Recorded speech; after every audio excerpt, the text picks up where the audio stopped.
आप देख रहे हैं KBJ न्यूज। नमस्कार, मैं सरिता सोनी और आप देख रहे हैं KBJ इंडिया न्यूज। आइए रुक करते हैं इस वक्त की बड़ी खबर की ओर। उत्तम चिकित्सा सुविधाओं को हर नागरिक तक पहुंचाना हमारी प्राथमिकता। योगी आदित्यनाथ। युवाओं के भविष्य से खिलवाड़ करने वालों को किसी सूरत में नहीं बख्शा जाएगा। स्मार्ट सिटी योजना अंतर्गत बने हॉस्पिटल और पैथोलॉजी लैब सहित करोड़ों की सौगातों का शिलान्यास करने झांसी आए सूबे के मुखिया योगी आदित्यनाथ ने कहा, उत्तम चिकित्सा सुविधा हर नागरिक को मुहैया कराना हमारी पहली प्राथमिकता है। इसी प्राथमिकता के तहत आज स्मार्ट सिटी योजना अंतर्गत बने हॉस्पिटल और पैथोलॉजी लैब का शुभारंभ किया गया, जिसमें झांसी ही नहीं बुंदेलखंड के वासियों को सबसे कम दाम में चिकित्सा सुविधा उपलब्ध कराई जाएगी। अपने प्रस्तावित कार्यक्रम के मुताबिक मंगलवार को झांसी पुलिस लाइन में दोपहर 12:30 बजे उत्तर प्रदेश मुखिया हेलीकॉप्टर से झांसी पहुंचे। यहां उतरने के बाद उन्होंने भाजपा पदाधिकारी, कार्यकर्ताओं और जनप्रतिनिधियों से मुलाकात की।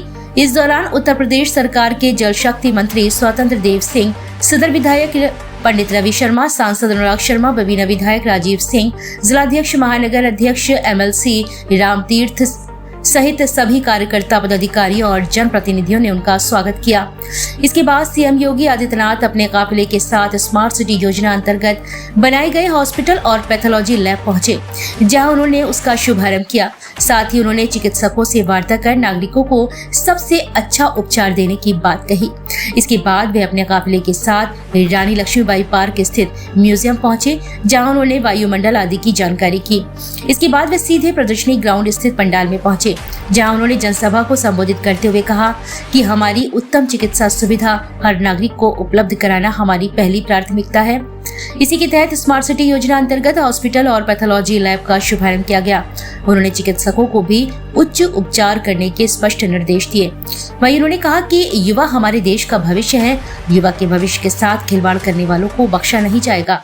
उन्होंने कांग्रेस और सपा पर हमला करते हुए कहा कि जो लोग जातिवाद की राजनीति को आगे बढ़ाते हैं, समाज को बांटने का काम करते हैं, उन लोगों के लिए सबसे बड़ा महाकुंभ 2025 प्रयागराज बना है। वहीं उन्होंने केंद्र और प्रदेश सरकार के द्वारा गरीबों को दिए जा रहे निःशुल्क खाद्यान्न योजना, किसानों की योजनाओं आदि के मिल रहे लाभ की योजनाओं को गिनाया। उन्होंने कहा कि महाकुंभ के बाद मेरी पहली इच्छा थी कि महाकुंभ के बाद मैं बुंदेलखंड आऊं, इसलिए मेरा पहला दौरा बुंदेलखंड का हुआ है। वहीं उन्होंने कहा कि बुंदेलखंड को अपराधियों और खनन माफियाओं से मुक्त कराने का जो वादा किया था वो पूरा कर दिया है। बुंदेलखंड अपराधियों और खनन माफियाओं से मुक्त हो गया है। वहीं उन्होंने कहा कि माफियाओं को दोबारा नहीं आने देना, सरकार आपके साथ खड़ी है। जिसका कोई भी नहीं है उसके साथ डबल इंजन की सरकार है। वहीं उन्होंने महिलाओं के लिए सबरी अहिल्याबाई योजना आदि से लाभान्वित किया जाएगा। उन्होंने कहा कि मुझे पूरा विश्वास है कि बुंदेलखंड की बदली तस्वीर और दशा रानी लक्ष्मीबाई को सच्ची श्रद्धांजलि है। वहीं उन्होंने गरीबों को निःशुल्क आवास, MSP आदि योजनाओं का भी गिनवाया। एक कार्यक्रम को अपने हाथों में लिया था और इस बार सरकार ने बजट में प्रावधान किया है जीरो पॉवर्टी के लक्ष्य को प्राप्त करने के लिए जो गरीब अभी तक किसी योजना से वंचित है, उस गरीब को उस योजना के साथ जोड़ करके उसके जीवन को आगे बढ़ाने का काम करेंगे। जिसको मकान नहीं मिल पाया उसको मकान देंगे। जिसे अब तक किसी योजना का लाभ नहीं मिल पाया है उसे इस योजना के साथ जोड़ने का काम करेंगे। जिसके बाद शौचालय नहीं शौचालय, जिसके बाद जॉब कार्ड नहीं जॉब कार्ड, जिसके बाद आयुष्मान का कार्ड नहीं आयुष्मान का कार्ड, जिसके बाद राशन कार्ड। पंचायत के अध्यक्ष और मेरी माता स्वरूप मेरी चाची श्रीमती अनुराधा शर्मा जी, आप सभी की आवश्यकता नहीं पड़ेगी। कन्वेंशन सेंटर में ही एग्जीबिशन में लग जाएगा और वहीं पे इस प्रकार के बड़े कार्यक्रम भी हो पाएंगे। जब कार्यक्रम नहीं होने हैं तो वहां पे शादी ब्याह के कार्यक्रम, वहां पे इन्वेस्टर मीट के कार्यक्रम, वहां पर विभिन्न प्रकार के अपने कार्यक्रमों को भी आगे बढ़ाया जा सकता है। बहनों भाइयों, याद करिए आज से 8 साल पहले एक बूंद पानी के लिए तरसता था बुंदेलखंड। अब तो हर घर नल की योजना अपने अंतिम चरणों में चल रही है। बहुत शीघ्र बुंदेलखंड के हर घर में पेयजल की सुविधा हम लोग प्रदान करने वाले हैं। खेत बेतवा की परियोजना हर खेत को पानी पहुंचाने के लिए प्रतिबद्ध दिखाई दे रही है और बुंदेलखंड एक बार फिर से अपने पुराने गौरव के साथ आगे बढ़ने के लिए उतावला दिखाई दे रहा है। मैं तो आज आपके पास कहने के लिए आया कि बहनों और भाइयों, जिस माफिया राज से, जिस दंगाइयों से इस प्रदेश को और बुंदेलखंड को मुक्त किया गया है, उसको फिर से बुंदेलखंड में पैर रखने की जगह मत देना।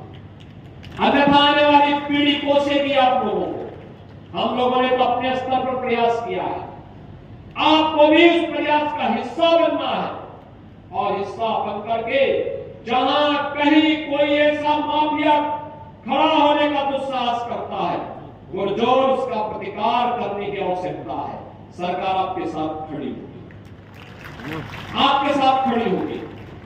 कोई भी अगर व्यक्ति ऐसे लोगों को जो गरीबों का शोषण करता है, गरीबों की, व्यापारियों की शोषण करता है, बेटियों की सुरक्षा में सेंध लगाता है और बुंदेलखंड में विकास में बाधक बनता है, उस बैरियर को हटाने की जिम्मेदारी हमारी। हम लोग आपके साथ खड़े हैं। युवाओं के जीवन के साथ जो खिलवाड़ करेगा उसको उसकी कीमत चुकानी पड़ेगी।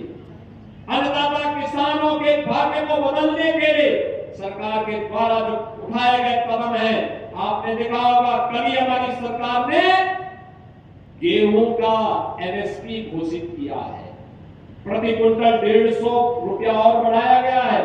2425 रुपया हम लोग गेहूं का अपने अन्नदाता किसानों को उपलब्ध करवाएंगे। क्रय केंद्र खोलेंगे। आने वाले समय में सरकार ने व्यवस्था की है, हर मंडी में हम लोग माता सबरी के नाम पर एक सस्ती कैंटीन अन्नदाता किसान के लिए उपलब्ध करवाएंगे, जहां उसको चाय मिल सके, सस्ते में भोजन मिल सके, वहां पे बैठने की व्यवस्था दे सके। हम लोग पहले चरण में 7 माता अहिल्याबाई के नाम पर कामकाजी महिलाओं के लिए छात्रावास का निर्माण करने जा रहे हैं। उनके सुरक्षित छात्रावास जहां वे रह सके, उनके लिए व्यवस्था देने जा रहे हैं। सरकार ने तय किया है, हमने पिछली बार प्रदेश के अंदर जो लोग शासन की योजनाओं से वंचित थे,